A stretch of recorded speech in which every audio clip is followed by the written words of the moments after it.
All right, yo, welcome back, everybody. So in today's video, I'm gonna be talking about my season 5 Warzone settings that I am using right now. And I know, I made a video about it a few weeks ago when season 5 came out, about like a month ago. But that was when season 5 came out, literally that same midnight. I made that video, which I should have waited a little bit because my settings have changed since then a little bit, and I have some tips and some recommendations I have for y'all boys that don't know a few of these settings changes, especially for console. You know, we're playing on a little disadvantage against the PC players, right? Maybe some of this could actually help you out, get a little bit of FPS boost, yada yada yada. So let's just get straight into it. So number one, I am on controller, so you know, no keyboard and mouse here. So my BR button layout is tactical flip. I've been playing tactical flip since Black Ops 3 Advanced Warfare, so I've been playing like this for a little while now. I'm just super used to it. I play claw, so I melee with like my index finger like this, like that. I don't know if you can see, but like I play like this basically, and then I slide with my right thumb when I press it. So that's the way that I play. I know most of y'all play default. Some of y'all have even tried some of y'all might even play bumper jumper flip or bumper jumper tactical. I know this actually makes it easier if you're non-claw, if you don't like doing claw with your fingers. You could try bumper jumper. I know it's a little bit weird because you'll have to jump with, which one's the jump button, L2, which is a little weird, but you know, that's the thing with bumper jumper. It makes it kind of easier for you to jump and slide cancel and yada yada yada. And I know a few people, I've seen a few videos on streamers that actually play like this, and they actually have pretty good movement.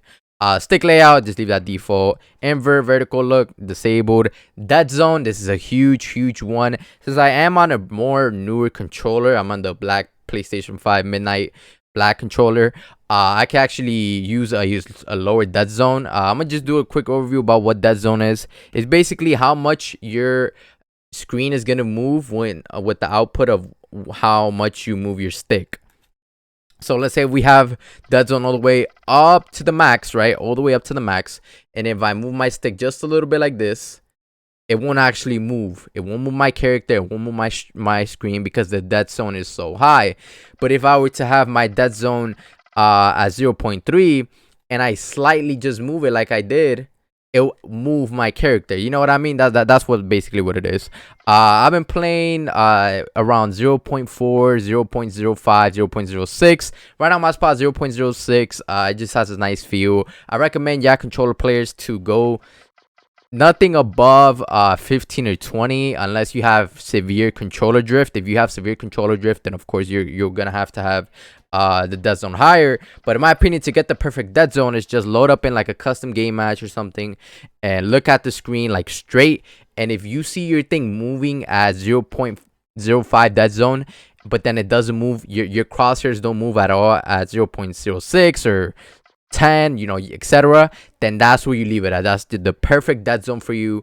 And yeah, you know, and when your crosshairs don't move by itself, when your screen is not moving by itself, that's basically controller drift. That's when you know what dead zone to find, the perfect one that fits for your controller, because everybody's controller is a little bit different. Horizontal and vertical sense, I went back down to 6. I know I went back up to 8, 7. I even done 4 for a while, but I just think 6 is actually my go-to right now. I think it's just the best, to be honest. I know most pros, most controller players that are really good at this game. 6. I don't know why. Well, I do know why. It's like probably the best in between. You don't want anything too fast, especially on console, because things you won't be able to see, especially on a smaller FOV. It'll be kind of harder to see. So I go with 6. It's just it's so much better, y'all. If you haven't tried 6, I know some of y'all are crackheads and do 20, 19, 16, 17. I've done that, but 6 is just way more comfier, better accuracy, yada yada yada. Now my ADS sensitivity, this has changed. At one point it was at like 0.75, 0.85 for a few seasons, and then I just recently went back up to 1. Now why? I don't know why. I think I just wanted a faster sense while I'm ADS'd, especially because I like to stay ADS for a while, especially if I'm sniping or if I'm using my AR. And I've been doing better with a 1 sense, with a 1. This is standard, the 1.00 ADS sense. I just been sticking with it, bro. I did enjoy 0.85, but there were some situations where I was like, man, if I was on 1, I would have got that kill, right? And I haven't really ran into a situation where I'll say, yo, if I was back on 0.85, I would have won that gunfight. That hasn't happened to me yet. So that's why I'm sticking to 1. Yeah, do what y'all want here. I really suggest y'all boys to experiment here in the ADS sensitivity multiplayer setting. This is real huge. When your ADS, how your sensitivity, how fast it moves, yada yada yada. That's real important. Now next, aim response curve type. I have this to dynamic. Like I said before, dynamic is best for aggro players. You're just rushing everything. Linear is best for snipers, and standard is just for a casual player. You're not too aggressive. You're not too laid back. You're neutral. You're organic. You know what I mean? And since I'm a very aggro player, I put dynamic on. Controller vibration, I have this disabled. It just distracts you. Aim assist, have that to standard, just because you do get hip fire. Aim assist. Precision and focusing, you don't. I know focusing, you can actually get aim assist through walls, through like wood walls, things that you can shoot through. But you won't get any hip fire aim assist. So if y'all want to try focusing, go ahead. It is a little bit broken. Precision, I don't really recommend precision. Maybe only for snipers, maybe. But even then, I still think standard is big. But either standard or focusing, there's 2 that I recommend. Yada yada yada. Got this normal. Reload behavior, contextual tap for y'all that like ask how you pick up things so fast. Just contextual tap. You tap square or X and it picks up things really quick. Armor play behavior, apply all. I've been telling y'all to apply all. If you need to cancel it, just press triangle again or double press triangle and it will cancel it. It's just so much more better, so you won't have to have holding your finger on triangle when you could be running around and stuff like that. Moving and plating is huge. So and this apply all really does help a lot with that. Slide behavior, have that to tap. It just makes sliding way more easier instead of having to hold it. You have a way faster response time with tap. Auto move forward disabled, yada yada yada. That's regular. Automatic tack sprint. This is a no-brainer for everybody, especially this year. Automatic tactical sprint is huge. You get to move around the map so much faster. Slide canceling so much better. Bunny hopping is so much better. Just everything is so much better with automatic tactical sprint. If you haven't made the switch yet to automatic tactical sprint, bro, I need you to do it, bro. It will change your movement. It will make you a harder target to hit because since you're moving way more faster. This is just normal. Auto deploy parachute. I have that to disabled. I like to land on the lowest ground that I can. Brightness. Now I changed this from 49 up to 50 only because I have an option to change the colors from my Elgato game capture software settings. So my game actually looks different than what your game would. You guys can see it from my screen, like in my streams. Things are more greener, more color to it, and that's because of the Elgato 4K capture utility app you get when you buy an Elgato. So that's kind of an advantage for me, low key. And I just put my thing back up to 50 because I lowered down the contrast and stuff like that. And then having this in-game setting at brightness at 50 for me is perfect.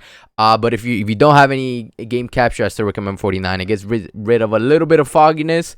Like I said, please don't ever go above 51, bro.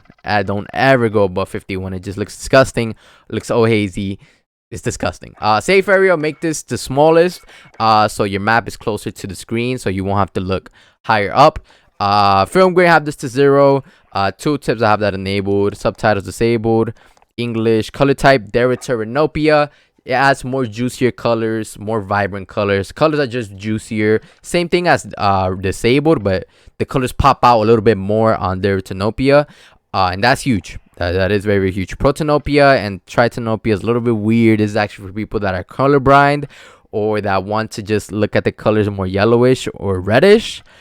That's your personal choice. But me, for most players, it will be Deuteranopia just because it's like an upgraded version of disabled. Make sure to have it to both so it could be in your game and stuff like that. World motion blur, have that disabled, please. But weapon motion blur, have it enabled because it increases your FPS on console. That is huge. I know some of y'all like, what? For y'all that haven't seen my video, I'll put it like over there, somewhere up there. on why you should have weapon motion blur enabled, especially if you're on console. You will get more FPS. Your game will be smoother. And yeah, it's not like I know it's motion blur, but it's not like roll motion blur where it's like disgusting. It's weapon motion blur where it's only like your hand animations, your weapon swaps and stuff like that. And then I actually kind of enjoy it because it makes sense. You know, it won't render out. It won't render those animations because it will just blur. So instead of that rendering power going to that, it'll add it to FPS and performance, yada yada yada. On demand texture streaming, I have this on to high quality. Reason I turned this on is one of my viewers was like, yo boss, can you try it out, see what the difference is? And to be honest, I don't think there's a difference at all, bro. Like, I'm gonna keep it a buck 50 with y'all. I cannot tell a difference, bro. People have said that you get less lag or a higher ping, a lower ping, I mean, with this on. But I low-key been getting a lot of packet loss, so I might have this disabled. I don't recommend it. I mean, it literally does not do anything. I don't think it does. I've tried it, I experimented it, and it just wastes your gigabyte things on your internet. And if you have a data cap on your internet, you don't want to do that because then you're gonna get overcharged on your next internet bill. Minimap square shape, put it square, you can see more. Minimap rotation enabled, yada yada yada, letters. And that's basically it for that. Now we got audio. Audio is huge. Audio is big, huge. I went back to boost high.